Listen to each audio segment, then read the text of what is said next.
Imagine working all day under the hot sun, only to discover that those who arrived at the last minute received the same payment. Does that seem fair? This parable of Jesus addresses precisely this issue, challenging our understanding of justice and revealing the surprising nature of God's grace. In this video, we'll explore how this story can transform your view of the kingdom of heaven and give you a new perspective on God's love. Have you ever felt wronged? Stay until the end to understand how God views justice. The parable of the workers in the vineyard, found in Matthew 20 verses 1 to 16, is one of Jesus' stories that most challenges our notions of justice and reward. Jesus begins by saying, "For the kingdom of heaven is like a landowner who went out early in the morning to hire workers for his vineyard." Matthew 20 verse 1. This man, the owner of the vineyard, wakes up at dawn and goes to the town square to hire workers. He agrees to pay each of them a denarius, which was the standard wage for a day's work at that time, and sends them to his vineyard. The owner, however, doesn't stop there. About 9 in the morning, he went out and saw others standing in the marketplace doing nothing. He told them, "You also go and work in my vineyard, and I will pay you whatever is right." So they went. Matthew 20 verses 3 to 4. He repeats this action at noon and again at 3 in the afternoon, and once more at 5 in the afternoon, almost at the end of the day. Each time, he hires more workers, promising to pay them what is fair, without specifying the amount. At the end of the day, it's time to pay the workers. When evening came, the owner of the vineyard said to his foreman, "Call the workers and pay them their wages, beginning with the last ones hired and going on to the first." Matthew 20 verse 8. Those who had been hired last received a denarius, which was surprising since it was the same amount agreed upon with those who had worked all day. When the first ones hired realized this, they expected to receive more, but when they were given the same amount, they became angry. So when those came who were hired first, they expected to receive more, but each one of them also received a denarius. When they received it, they began to grumble against the landowner. "These who were hired last worked only 1 hour," they said, "and you have made them equal to us who have borne the burden of the work and the heat of the day." Matthew 20 verses 10 to 12. The owner responds with a powerful question that reflects the central point of the parable. "Friend, I am not being unfair to you. Didn't you agree to work for a denarius? Take your pay and go. I want to give the one who was hired last the same as I gave you. Don't I have the right to do what I want with my own money? Or are you envious because I am generous?" Matthew 20 verses 13 to 15. This response underscores the owner's generosity and his right to do as he pleases with his resources.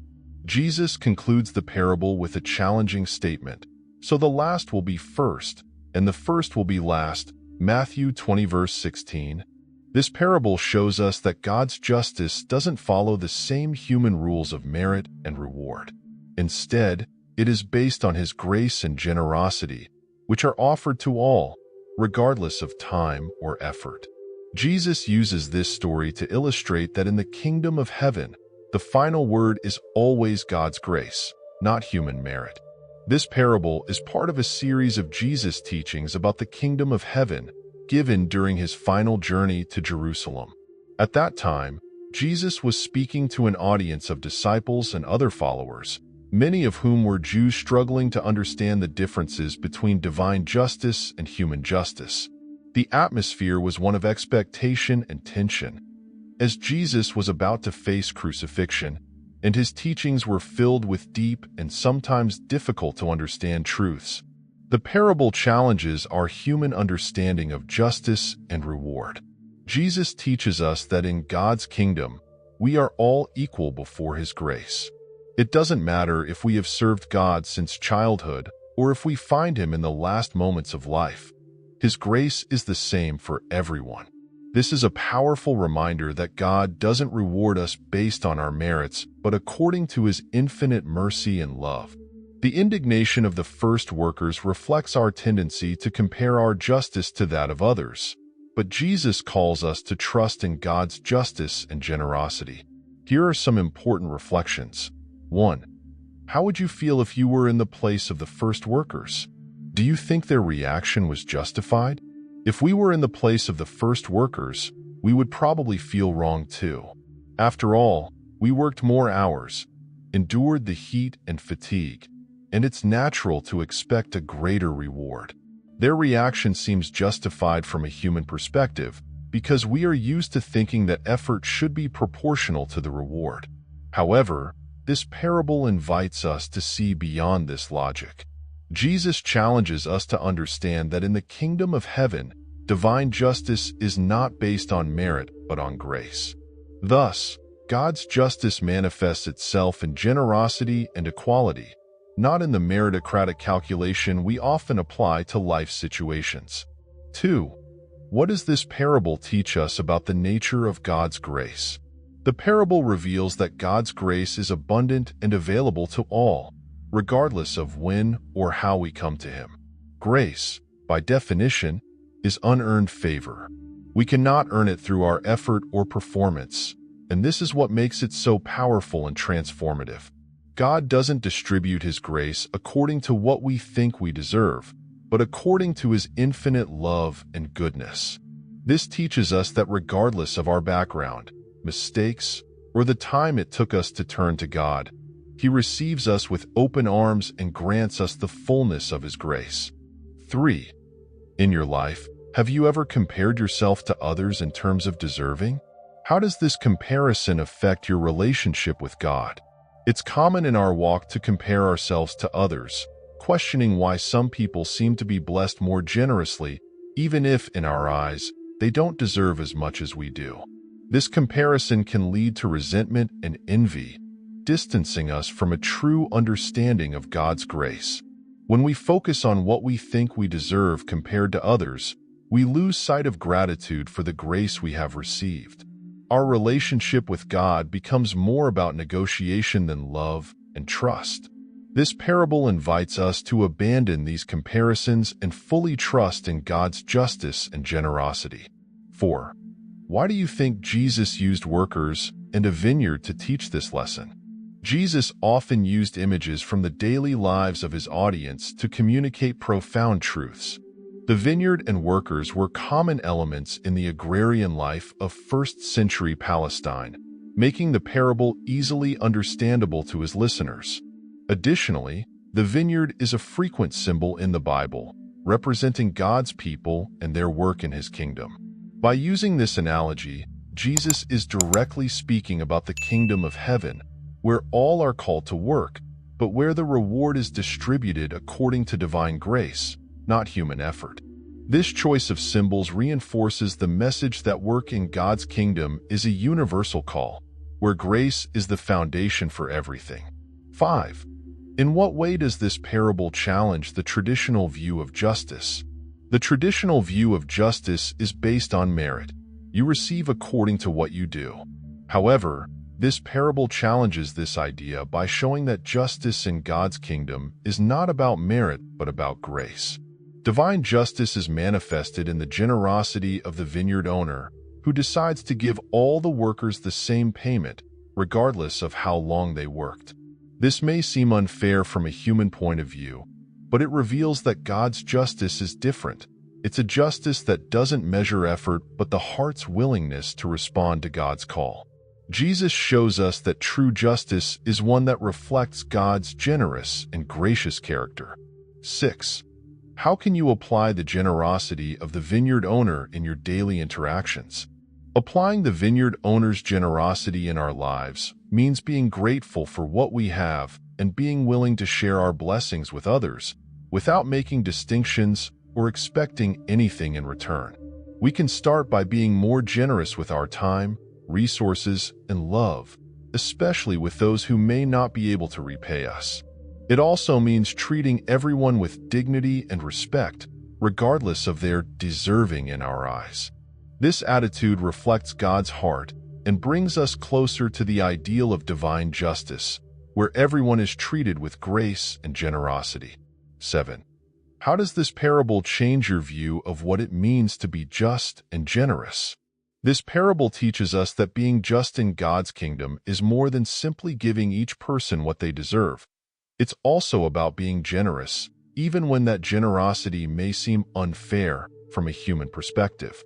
It challenges us to reconsider our notions of equity, showing that for God, being just is also being merciful and gracious.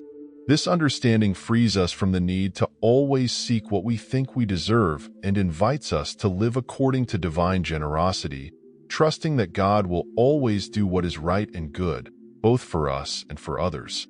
This important message from Jesus invites us to see life through the eyes of the gospel, where God's justice transcends our human logic. We are called to embrace grace, understanding that the kingdom of heaven is founded on God's love and mercy, not on our actions or merits. Jesus shows us that regardless of our journey, everyone is equally valuable to God. This vision challenges us to live with gratitude, knowing that God's generosity knows no bounds, and that He invites us to participate in this kingdom not out of obligation, but out of love. There are deep connections with other biblical passages that speak about God's grace and justice. We can see an echo of this message in Luke 15, in the parable of the prodigal son, where the father welcomes the repentant son with a great celebration, despite his sinful life. Also in Ephesians 2 verses 8-9, Paul reminds us that "For it is by grace you have been saved, through faith. And this is not from yourselves, it is the gift of God, not by works, so that no one can boast." Another connection is found in Isaiah 55 verses 8-9, where God declares that "For my thoughts are not your thoughts, neither are your ways my ways, declares the Lord." Emphasizing the incomprehensible nature of divine justice. This parable illustrates God's justice as something that transcends human logic. Theologically, this connects to the doctrine of grace, which affirms that God grants us unearned favor. This justice is not retributive but restorative, reflecting the loving and merciful nature of God. The narrative also addresses the concept of the kingdom of God, which Jesus describes as a kingdom where the last are first and the first are last. This challenges traditional notions of status and power, showing that the kingdom of God operates under principles of equality and generosity. The parable highlights God's sovereignty in the distribution of His blessings. Just as the vineyard owner decides how much to pay each worker, God sovereignly decides how to distribute His grace, with no one able to contest His decision. We can take practical applications for our daily lives and grow spiritually. Embrace grace. Recognize that everything you have is the result of God's grace and not your merits. This changes how you view your achievements and your failures. Avoid comparisons. Stop comparing yourself to others, especially in spiritual matters. Each journey is unique and valuable in God's eyes. Practice generosity. Be generous with others, just as God is generous with you, expecting nothing in return. Trust in divine justice. Trust that God is just and knows what is best for each of us, even when circumstances seem unfair. Value each moment. It doesn't matter if you started serving God early or late in life. Every moment of surrender to Him is precious. Live in gratitude. Cultivate a grateful heart, recognizing God's generosity in your life. Encourage others. Help others understand and accept God's grace by being a living example of that divine generosity. The parable of the workers in the vineyard challenges us to reevaluate our concepts of justice and deserving. The great message of Jesus here is that God's grace is a gift offered to all, regardless of when we accept it. If you were touched by this message, don't miss our next video, where we'll explore another powerful parable of Jesus. And if this content blessed your life, consider supporting the channel through the thanks button.